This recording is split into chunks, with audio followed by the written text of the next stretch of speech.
And we are back with Lisa Watersley in the studio. This segment's all yours, my love. It's never all mine, ever. I'm all yours. Well, that may be. Yeah. So anyway, this is boring airtime. So, people are like, what are they talking about? We should actually share with folks some hard news. So the obituary of Doug Arthur went out in the Daily Courier. It went out, and Doug has been with us for I don't know, a decade. So, and I've known him since he first moved to town. He was our print sales guy. He's always been a professional. We've served in the Chamber of Commerce Board of Directors in the past. So we just had this deep business, community, and gardening connection. So he was a master gardener. He volunteered a lot as a master gardener, and he just did our consulting and just he was also an Arizona certified nursery professional. Yep, he had gone and got his testing and passed. And so the thing I loved about Doug is he never stopped learning. No, always learning. Always learning. So anyway, we lost him. Our family here is still grieving. Our family, I don't say is our bloodline. I say is our family here at the Card Center. Anyway, sorry to share that, folks. We don't want that to be airways, but anyway, we'll go to gardening stuff, which makes you feel better. But Doug Arthur, we love you. Joan, we love you. Chris, we love you. The family will be there for you. But the news should go out. It's in the newspaper. We were respectful not to get it out too early. But the team here is still reeling back from that. So I tell you what we did. We had I hired two chaplains, company chaplains, not with a church, just with a private network, kind of came through. And that has been a saving grace over this whole COVID thing.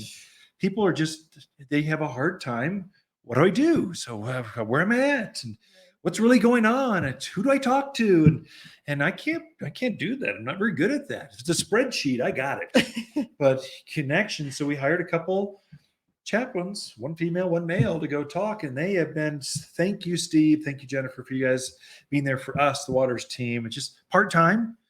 But that's, if your company's out there, if you've not looked at that, I think that's a real service that's inexpensive, but really heartfelt within your team. And it's needed because we don't have those support structures that we used to have around us, the families, churches, other, people aren't since pandemic, people aren't as tied in. So it's been a very huge help to us. Anyway, people didn't tune in for business matters and how companies are run or family matters, but just thought we'd let that out because he was loved in the community, not just at our company, but in the community. We love you, Doug. So just deep respect. Gardening. This is all about you. Tell us some flowers. I see some beautiful color here. So I see lots of trucks coming in with the new fall and winter color stuff. Right. So it's kind of exciting. It's a decorating kind of year. It is. Year. Well, I brought in a little bit of color, just have some pretty color, which I think we've shown before, but I kind of wanted to show people the difference between a pansy and a viola. So pansies and violas are both amazing plants that will go through, put them in now, they'll go through the winter, they'll go through spring, almost through May in the right spots. So definitely worth your money to put in now because you'll get a lot of bang for your buck for them. So the pansies have a bigger head to them. So you got to describe, because you're talking the vlog, the video piece, but there's also the audio. We tell folks that are just on the radios and stuff, the podcast, that is a pansy. Can I pick that up? It's got what is that, about a 2 inch, bigger than a silver dollar. It's way large, maybe 2-3 inches across. 3 inches across. Yep. Pansies come in multitudes of colors, yellow, white, purple, pinks. And they're coming out with new colors all the time. It's amazing to me, the new colors that they come out with. But just good, consistent bloomers. They have the bigger head to them. But not as many. So to give the viola a chance, it blooms its heart out better, but smaller. It does. So here's viola. I don't know if we can kind of compare. So this is 1 inch, 1.5 inches across a flower. Same monkey face, same fragrance, but just smaller and more flowers. So I think of these as like petunias and calibrachoa. Oh. So petunias are like the bigger flower. Calibrachoa is a smaller flower, or million bells petunia is the other name. this is the same thing in that pansy realm. Right. And the thing with, I've had violas reseed frequently. Yeah. So they're kind of fun. Pansy's not as much, but you get a little bit bigger flower. You can use the two together. I love cameras. So I just wanted to show people, they are two different groups, but they both perform equally well in the winter time. Yeah. The other plant I brought in. So you want me to take those? No. Oh, you're going to put them. So this is a type of Rudbeckia. So it has, this one is the American Gold Rush, or Black-Eyed Susan is the other name. I like it because it has that sunflower look, but they are so much better than sunflower. Yeah, so much better. Oh my gosh. Yeah. So they'll just bloom, bloom, bloom. With sunflowers, you kind of get one bloom and they're gone. They fall over. They just get droopy. The rains take them out. Right. Rudbeckia, that doesn't do that. Stands up straight. Comes back every year. So this is a real pretty one, a little bit smaller head, but just a profusion of flowers on there. Great for fall color containers in the ground. Just a super little plant. We'll come back next year. Yeah. Animal resistive, so it's got some defenses in it that keep the javelina and generally rabbits off of it. Deer don't like it, so it's a good perennial or wildflower that comes back year after year. For you folks tuned in on the radio, it's about 1.5 foot, call it knee high.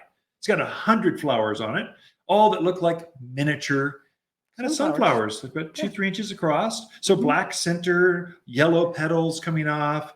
And it will hibernate underground. So it will rest underground. You mow it off with a weed whacker or something. Comes back bigger and better in the spring. And it just blooms all summer through autumn. It's amazing perennial for the mountains of Arizona. Right. So this is just a couple examples of flowers. Yeah. But we're moving into that. Oh, look at that. It's sitting in. I'll take it over here. Don't let the camera mess you up. What you got? So we're also moving into that season for everything's starting to turn. So I forget where I was driving through, but the maples were definitely starting to turn. Leading edge. Yeah. You're starting to see some color change on things. So things that really do trees that do beautiful fall color would be your ornamental pear. I know I'm short on time. Yeah, 2 minutes, you're fine. Ornamental pear, your oaks, pin oak, northern red oak, and your maples. And flame maple too, which is a little bit shorter maple. Those are all your reds, right? Yeah. Each one of those turns a bright kind of fire engine. Yeah. So those are color trees that would definitely give you some fall color. Your shrubs would be your burning bush. And we got a new one in called Inferno Cotoneaster. I like Inferno. That means red, right? Or orange or something. It's like an orangey red. It's just starting to turn in the nursery yard. Looks really cool. It's the first time we've had that one. And then, of course, your creepers, your Boston ivy, Virginia creeper. The Virginia creepers in the store are already they're bright red. They're beautiful. And you know, it's October. You need creepy plants in the gardens in October for Halloween. They're the ones that celebrate. Well, there you go. So that's your Virginia creeper, Boston ivies. They all love to turn that bright red. It's autumn, and they're going. I'm just waiting. Tell me the first day of autumn. Whoa, they just sing and show off that color. Yeah. The other one is sumac. So the tiger eye sumacs are in, and that's one I love because it kind of goes from a orangey yellow, orangey red. It kind of has multi-colors on it. So I think it's really pretty. What color? It has so many colors you can't describe it. Oh no. Sumac. And it's really native. It grows wild here. It's amazing. And the other one I threw in, it's not truly a fall plant, but the Nandinas, the Gulf Streams, Sienna Sunrise, because their colors become so much more intense in the fall and winter. Accentuated. So I would call them a fall plant. And you can plant all of those right now. This is the best time to plant those. So there's virtually no risk of transplant shock when you put those in the ground. So you folks from Phoenix or Palm Springs, Southern California, you're okay. You can plant. You can do this.